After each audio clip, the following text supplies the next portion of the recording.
You've seen the clone troopers in action, you've watched Jedi like Obi-Wan and Anakin lead them into battle, and you've probably noticed that some of them wear different armor colors, markings, or even have distinct personalities. But have you ever wondered how all of it fits into a military chain of command? Welcome to Star Wars Academy. Today we're going to be assessing the ranking structure of the Grand Army of the Republic. We're going to be starting at the very top and working our way through the structure of the regular clone army and the Special Operations Brigade.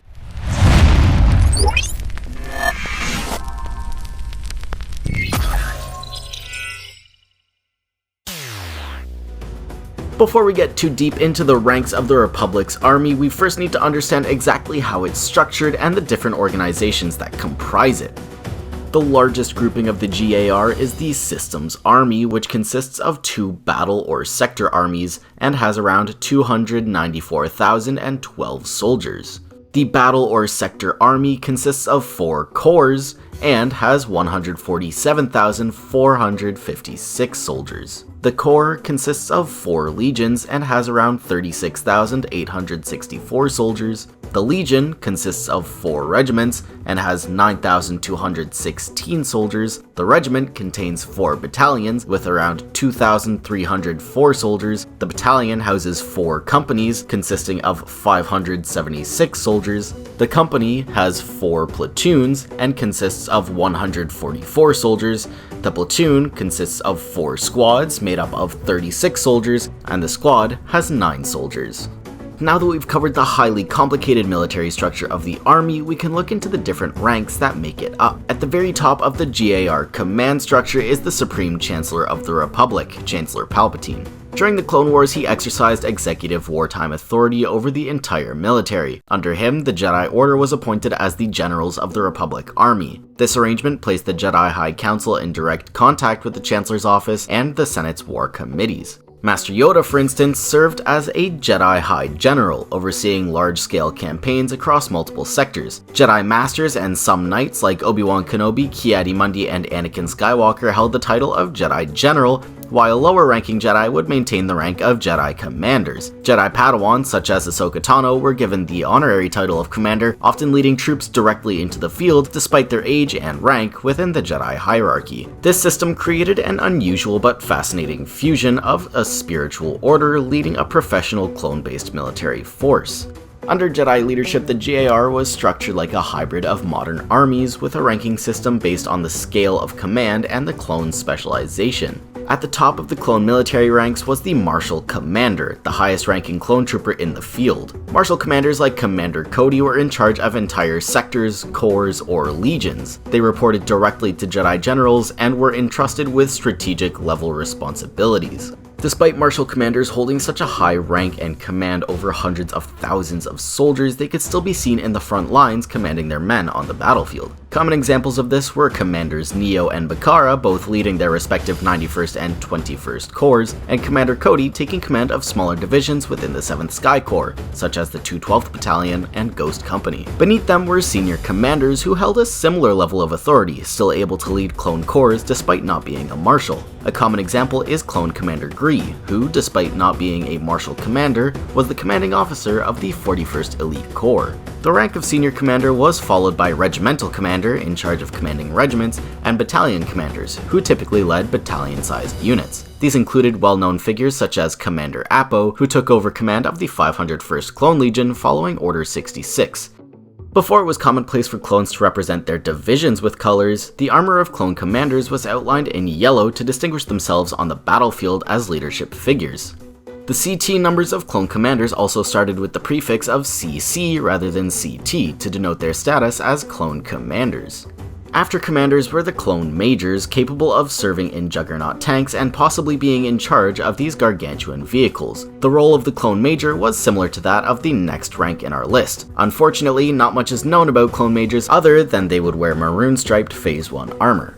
Next came the clone captains, such as Captain Rex. Captains usually commanded companies of around 144 troopers and were known for being hands-on leaders who fought alongside their men.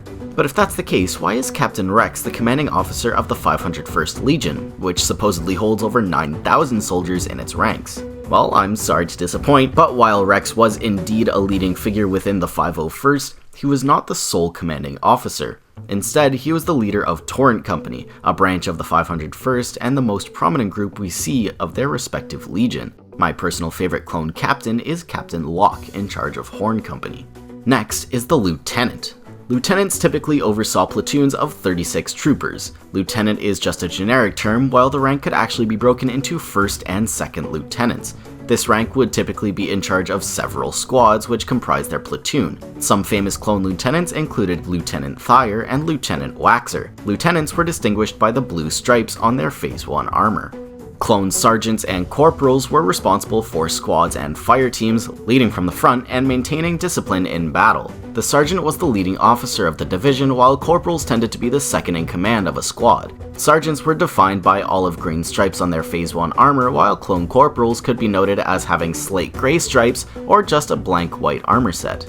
At the bottom were the clone privates, also known as troopers. The backbone of the army, these troopers could specialize into roles like medics, snipers, or heavy weapons experts, which could carry through as they earned ranks during the war.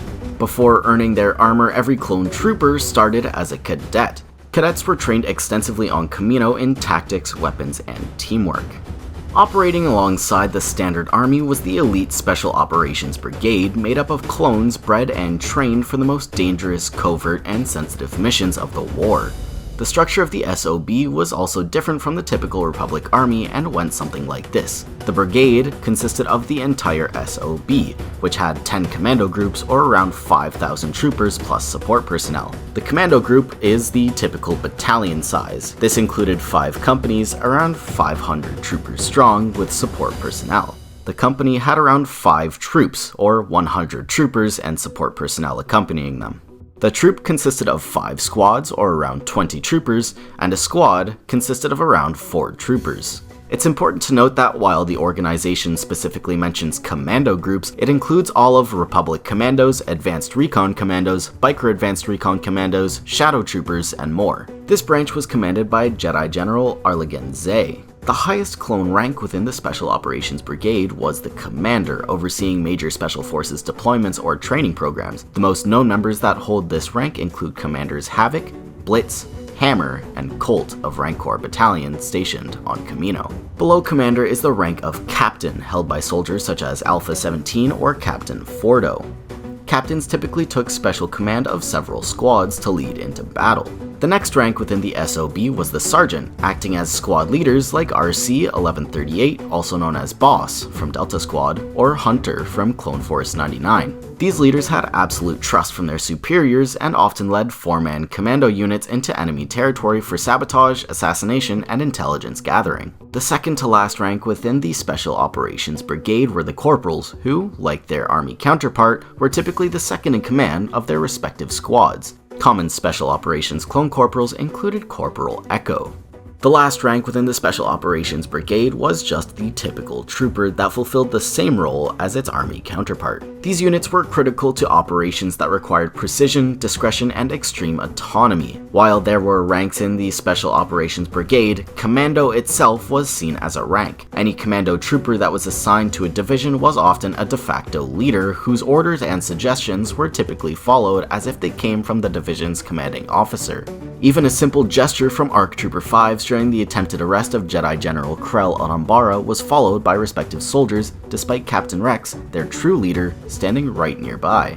Unlike a traditional army, where promotion is based off of merit, clones were often bred for specific roles. Some clones were created with enhanced independence, creativity, or leadership skills and placed into command tracks from the beginning. That said, battlefield promotions did occur.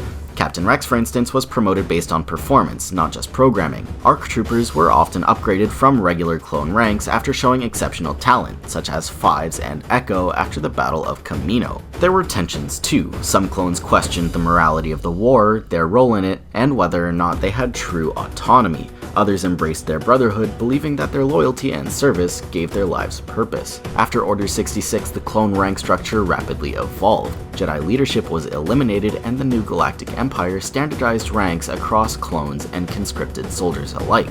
Commanders like Cody were folded into a larger, more rigid military hierarchy. Clones continued to serve during the early years of the Empire, but many were eventually phased out in favor of human recruits. Still, the structure and legacy of the GAR persisted in Imperial military doctrine and in the memories of those who served. Understanding the ranks and command structure of the GAR reveals more than just who gave orders to whom. It shows us the scale of the Republic's war effort and the weight of the responsibility placed on genetically engineered soldiers. The complexity of the GAR's structure, from Jedi generals to clone commandos, reflects a galaxy in transition, and that transition, as we now know it, led to the birth of the Empire.